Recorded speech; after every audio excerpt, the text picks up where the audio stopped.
We've been talking about the candid conversation Prince Harry and Meghan had with Oprah, including some of the moments that did not air last night. Oprah joins us now to discuss. The world thought it was witnessing the beginning of the monarchy's next great chapter. A popular prince had fallen in love with a Hollywood actress who seemed destined to drag the centuries-old institution into the modern age. Instead, what followed was a chain reaction, unlike anything the royal family had experienced in generations. A spectacular royal wedding gave way to secret tensions behind palace walls. Brothers who had once been inseparable stopped speaking. And then, a bombshell television interview sent shockwaves across the globe, forcing Buckingham Palace into an extraordinary public response. Multi-million-dollar media deals, public accusations, declining popularity, and years of unanswered questions only deepened the divide. Now, Oprah has finally revealed what really happened during Meghan's explosive interview, and it shocked the world. But if we're going to tell that story, why not start at the beginning? The fairy tale that unraveled almost immediately.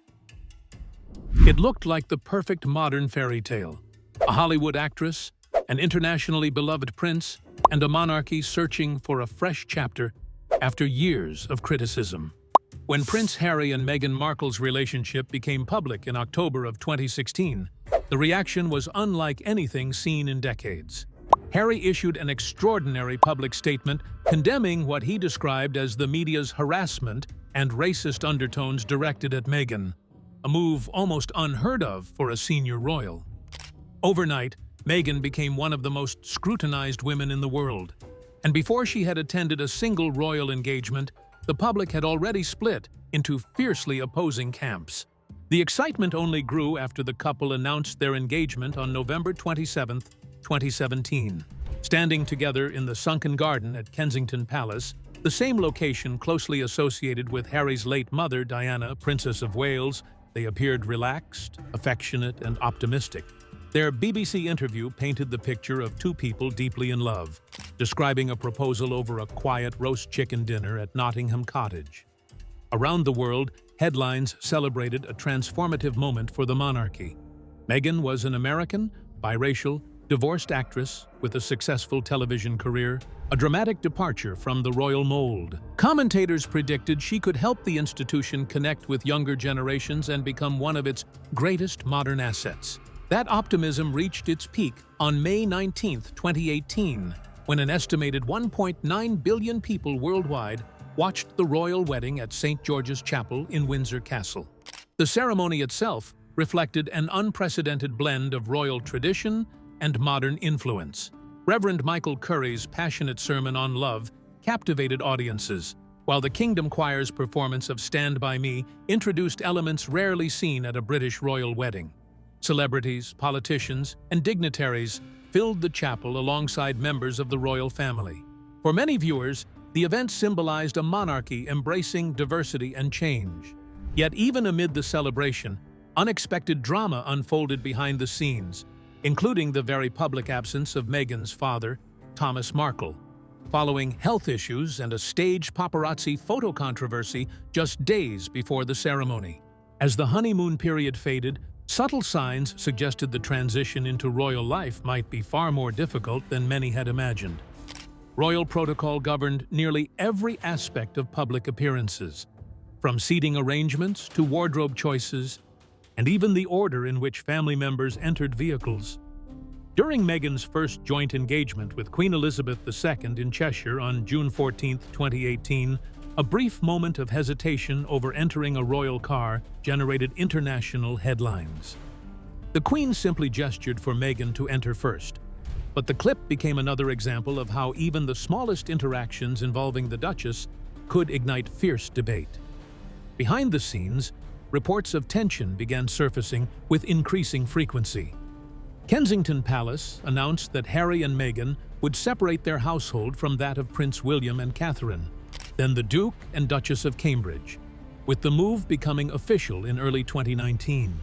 Publicly, the change was presented as a practical administrative decision, reflecting Harry's growing responsibilities. Privately, however, speculation intensified that deeper disagreements existed within the family. Rumors of friction between Meghan and palace staff also emerged, while stories of disagreements between the two royal couples began appearing across British newspapers. Although many of these reports relied on anonymous sources and remain disputed, they contributed to a growing narrative that all was not well inside the palace walls. At the same time, media coverage surrounding Meghan became increasingly polarized. Meghan and Harry repeatedly argued that parts of the British press crossed ethical boundaries, while critics countered that public scrutiny was an unavoidable consequence of royal life.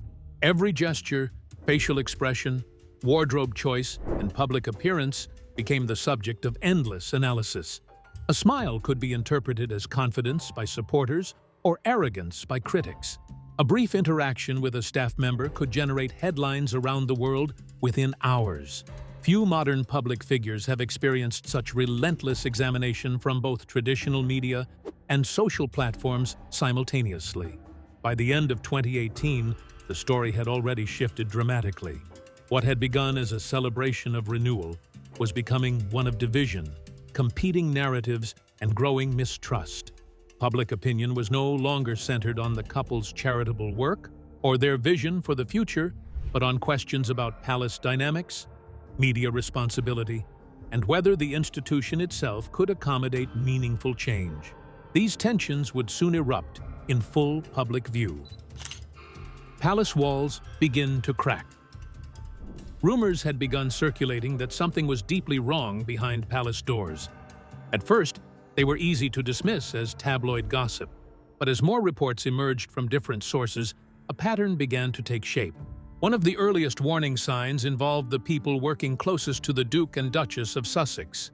Throughout late 2018 and into 2019, several members of Harry and Meghan's household either resigned or transferred to other royal roles. Among the most notable departures was Samantha Cohen, Queen Elizabeth II's highly respected former assistant private secretary, who had agreed to stay temporarily to help Meghan adjust to royal life. Private Secretary Amy Pickerel also left after less than a year, while other aides departed in quick succession. Staff turnover is not unusual within royal households, but the number of departures surrounding the Sussexes attracted increasing attention. Palace officials never publicly suggested misconduct. They never do. But people couldn't help but notice the aberration. Then there were reports of increasingly strained relationships between Meghan and palace staff. Royal correspondents described disagreements over scheduling, protocol, and management styles. The most widely discussed allegation would not emerge until much later. In March of 2021, just days before Harry and Meghan's interview with Oprah Winfrey aired, the Times of London published claims that Meghan had bullied members of palace staff during her time as a working royal. Meghan's representatives strongly denied the allegations, calling the report part of a calculated smear campaign. Buckingham Palace responded by announcing an independent review into the handling of the complaints. Although the review was completed internally, its findings were never released. Another frequently repeated story came from royal author Katie Nicole, who reported an alleged confrontation during preparations for the royal wedding. According to her account, Meghan became upset during a menu tasting after believing she detected egg in a dish intended to be vegan. Queen Elizabeth then personally intervened, reminding Meghan that we don't speak to people like that. At almost the same time, another fracture appeared within the royal family itself. Harry, Meghan, William, and Catherine had once been celebrated as the monarchy's Fab Four, a younger generation expected to modernize the institution together. Their first Royal Foundation Forum in February of 2018 showcased that vision, with all four discussing mental health and charitable work side by side. Yet less than 2 years later, that united front had dissolved. In June of 2019, Kensington Palace confirmed that Harry and Meghan would separate from the Royal Foundation to establish their own charitable organization, eventually known as Archewell. And then, shortly before the birth of Prince Archie in May of 2019, Harry and Meghan moved from Nottingham Cottage at Kensington Palace to Frogmore Cottage on the Windsor estate.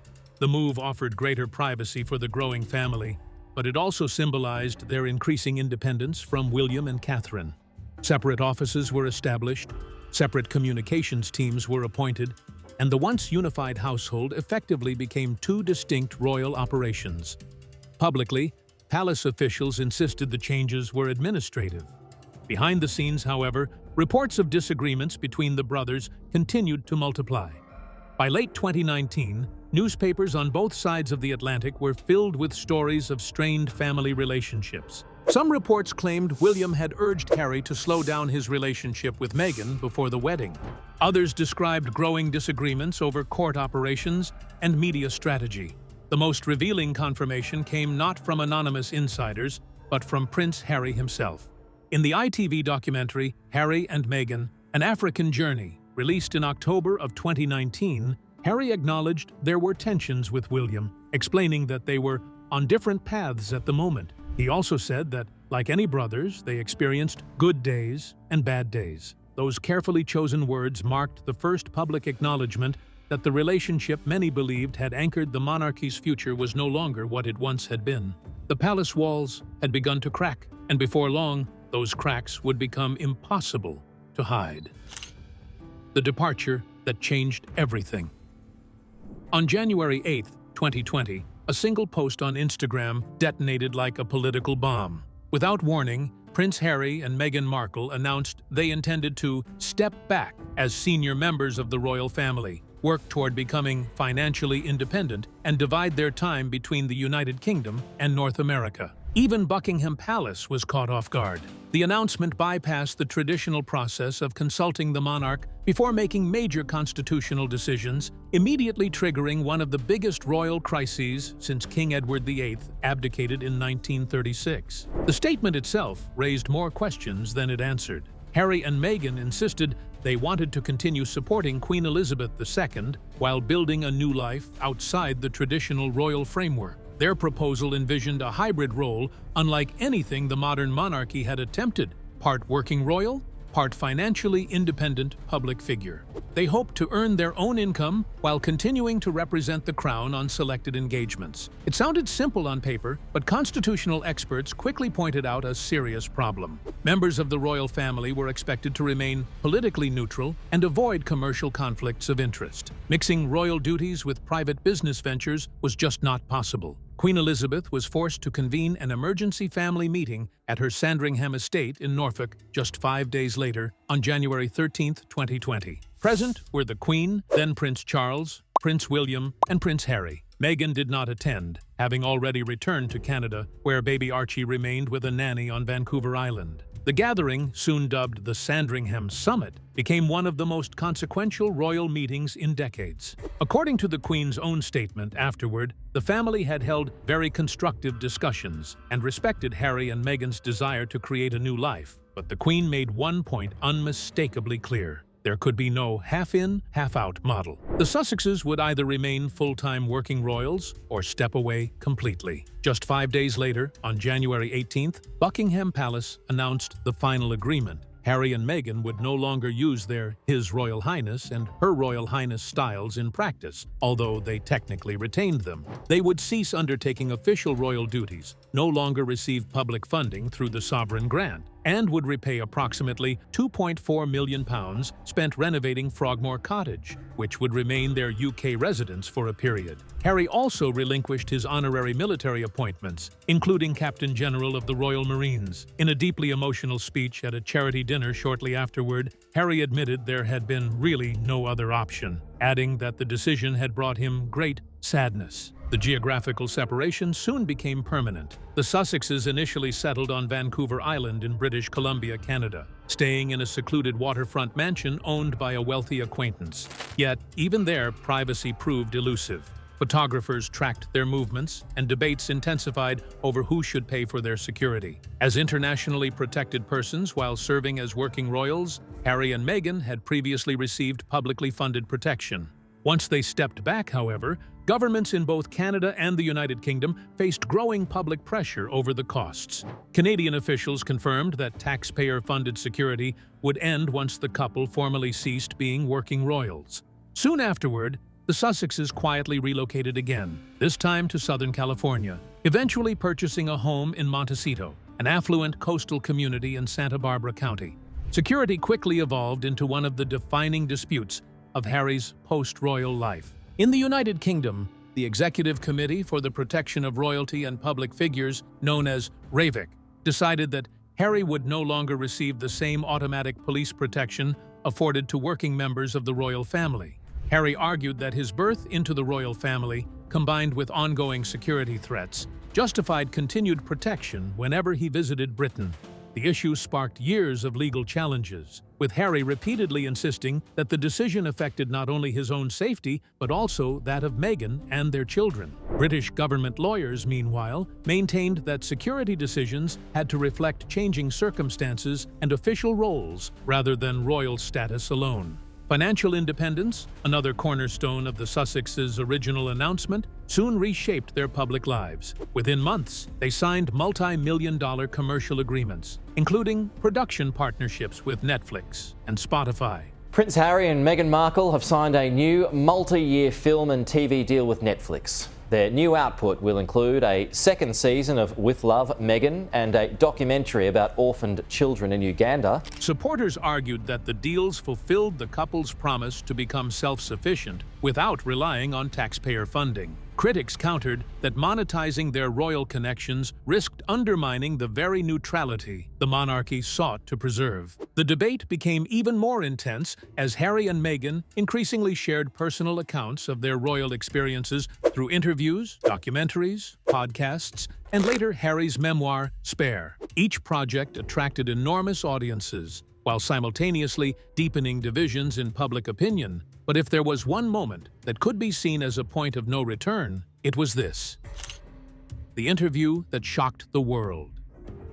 By the beginning of 2021, Prince Harry and Meghan Markle had already left Britain, settled in California, and signed lucrative commercial deals. Many assumed the royal drama had finally reached its conclusion. They were wrong. On March 7, 2021, the world tuned in to watch what would become one of the most consequential television interviews in modern history. Broadcast by CBS in the United States and later by ITV in the United Kingdom, Oprah Winfrey's 2-hour conversation with the Duke and Duchess of Sussex drew approximately 17 million viewers in America alone, with tens of millions more watching internationally. What began as a celebrity interview quickly evolved into a global constitutional story, one that forced Buckingham Palace into an unusually public response and permanently reshaped the relationship between Harry, Meghan, and the royal family.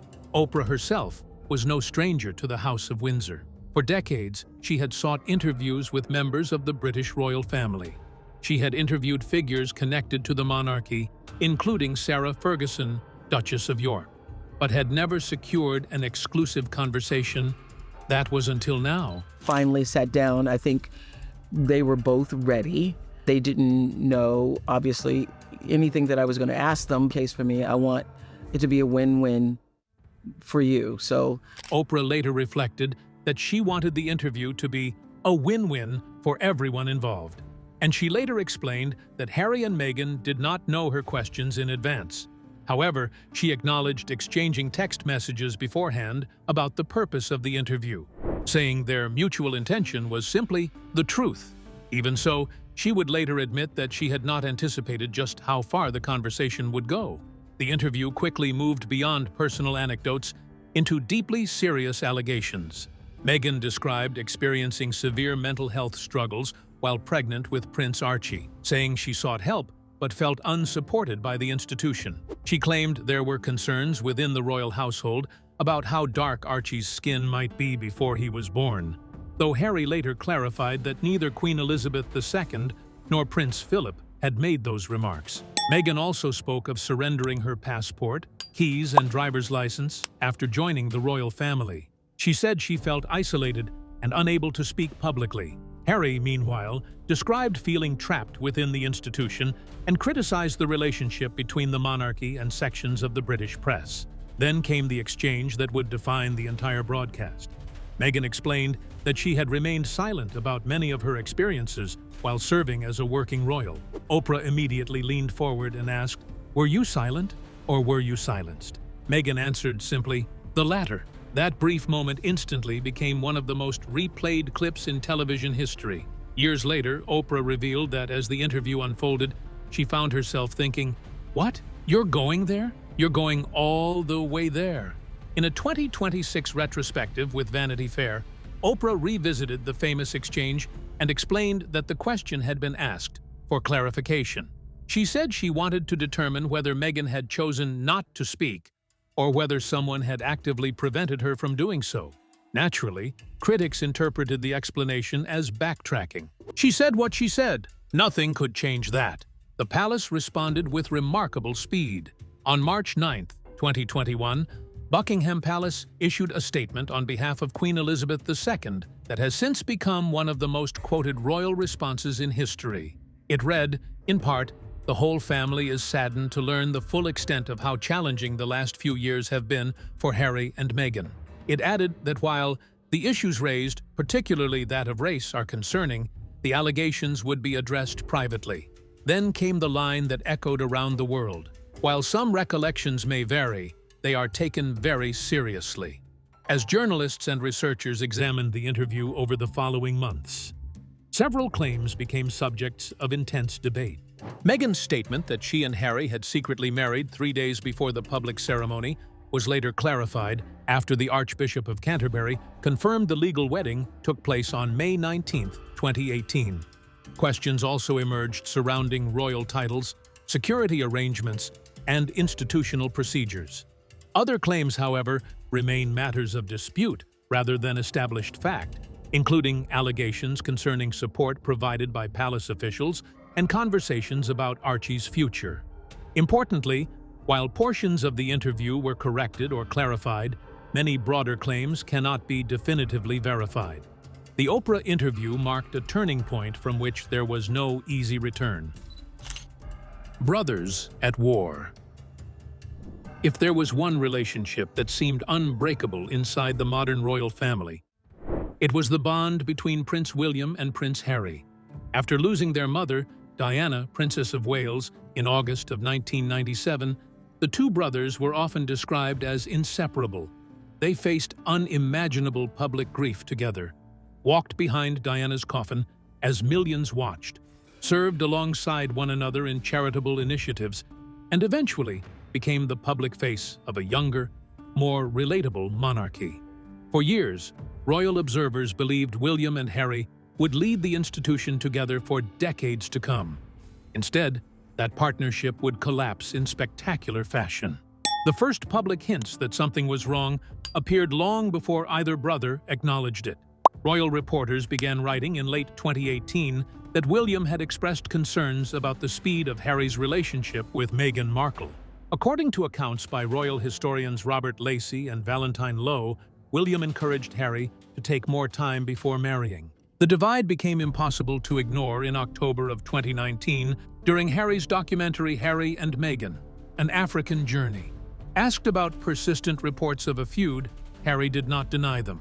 Instead, he admitted that he and William were certainly on different paths at the moment, and explained that, like any brothers, they had good days and bad days. Then came Harry's memoir, Spare, published on January 10, 2023, which transformed years of speculation into direct allegations. The book contained Harry's most serious claims about his relationship with William, including an account of an alleged physical confrontation at Nottingham Cottage in 2019. Harry wrote that during an argument about Meghan, William called her difficult, rude, and abrasive. According to Harry's account, the disagreement escalated until William grabbed him by the collar, ripped his necklace, and pushed him to the floor, leaving Harry with visible injuries from a dog bowl that shattered beneath him. Buckingham Palace declined to comment on the allegations, and William has never publicly responded. Even before Spare, moments of public unity had become increasingly rare. One of the most closely watched came after Queen Elizabeth II died on September 8, 2022. Just 2 days later, William, Catherine, Harry, and Meghan unexpectedly appeared together outside Windsor Castle to greet mourners examining the sea of floral tributes left in the Queen's memory. Dubbed the Windsor Walkabout, the appearance surprised both the public and the media, with some describing it as a temporary truce during a period of national mourning. Yet body language experts, commentators, and viewers quickly noted the visible awkwardness between the couples. Conversations appeared limited, Prolonged eye contact was rare, and despite standing only feet apart, the emotional distance between the brothers seemed unmistakable. Any hopes that the Queen's passing might permanently heal the family divide would soon fade. Those hopes diminished further at the coronation of King Charles III on May 6, 2023. Harry attended the historic ceremony alone, while Meghan remained in California with Prince Archie and Princess Lilibet, as the day coincided with Archie's 4th birthday. Harry was seated in the third row of Westminster Abbey, alongside other non-working royals rather than near William, who participated prominently in the ceremony as Prince of Wales. The seating arrangements immediately fueled speculation. However, Buckingham Palace never suggested they were intended as a slight. Harry departed the United Kingdom within hours of the ceremony, without appearing on the Buckingham Palace balcony or participating in later family celebrations. Since then, multiple reputable news organizations, including the BBC, The Times, and The Telegraph, have reported that communication between the brothers has been extremely limited. Although the precise extent of contact remains private, reports consistently describe long periods with little or no direct communication. Harry himself has repeatedly expressed hope that reconciliation remains possible. In interviews promoting Spare, he said, "I would like to get my father back. I would like to have my brother back." Told ITV's Tom Bradby that he wants his brother back, that he wants his father back, essentially that he wants this feud to end, but again, consistently going on the public airwaves to air private family grievances. More recently, he has suggested there is little value in continuing family conflict indefinitely. Yet reports from royal correspondents consistently indicate that William remains deeply hurt by the public disclosures contained in the Oprah interview, the Netflix documentary, and especially Spare. Those close to the Prince of Wales have described trust as having been fundamentally damaged, though William himself has chosen not to discuss the matter publicly. For historians, the breakdown carries significance far beyond a personal family dispute. Stable relationships between royal siblings have often played a crucial role in preserving the monarchy during periods of national uncertainty. By contrast, divisions within the House of Windsor have frequently coincided with constitutional crises, from the abdication of King Edward VIII to the highly publicized breakdown of Charles and Diana's marriage. William and Harry's estrangement is viewed in a similar light, but who is to blame here? How public opinion turned. For Harry and Meghan, leaving the royal family was supposed to mean taking control of their own story. No more palace communications teams, no more rigid protocols, and no more relying on an institution they believed had failed to protect them. But independence came with an unexpected consequence. The first major setback arrived in June of 2023, when Spotify and Archewell Audio announced they were ending their reported multi-year production agreement, widely estimated to be worth around $20 million. The partnership had produced only a handful of projects, most notably Meghan's podcast Archetypes, which featured guests including Mariah Carey, Serena Williams, and Paris Hilton. Although Archetypes won a People's Choice Award and briefly topped podcast charts in several countries, Spotify chose not to renew the agreement. Days later, Spotify executive Bill Simmons, head of podcast innovation and monetization, delivered the remark that dominated headlines. Speaking on his own podcast, he called Harry and Meghan the Fing Grifters. Their relationship with Netflix produced a very different outcome, but one that proved equally divisive. Released in December of 2022, the 6-part documentary Harry and Meghan became one of Netflix's biggest documentary launches, attracting tens of millions of viewing hours during its opening weeks. The series offered unprecedented access to the couple's private photographs, home videos, and personal reflections on royal life. Supporters praised it as an opportunity for Harry and Meghan to tell their story in their own words after years of hostile press coverage. Critics, however, argued that it repeated grievances already made public and accused the couple of monetizing family conflict. Both reactions were reflected in audience reviews, media commentary, and newspaper editorials. That polarization only intensified 1 month later with the publication of Harry's memoir, Spare, on January 10, 2023. The book sold more than 1.4 million copies on its first day across the United Kingdom, the United States, and Canada, making it one of the fastest-selling non-fiction books ever recorded. Readers were captivated by Harry's candid descriptions of military service, grief over his mother Diana, Princess of Wales, and the breakdown of his relationship with Prince William. Yet the memoir also attracted fierce criticism. Some commentators praised Harry's openness regarding mental health and trauma, while others argued that revealing intimate family disputes crossed a line. The commercial success was undeniable, but it came at a steep personal cost. Polling by organizations such as YouGov has generally shown Harry and Meghan's popularity falling in Britain following the Oprah interview, the Netflix documentary, and Spare, while social media continues to turn almost every appearance into a new controversy, with viral clips often interpreted very differently depending on viewers' existing opinions. Supporters argue that many moments are stripped of context, while critics see them as revealing a consistent pattern of behavior.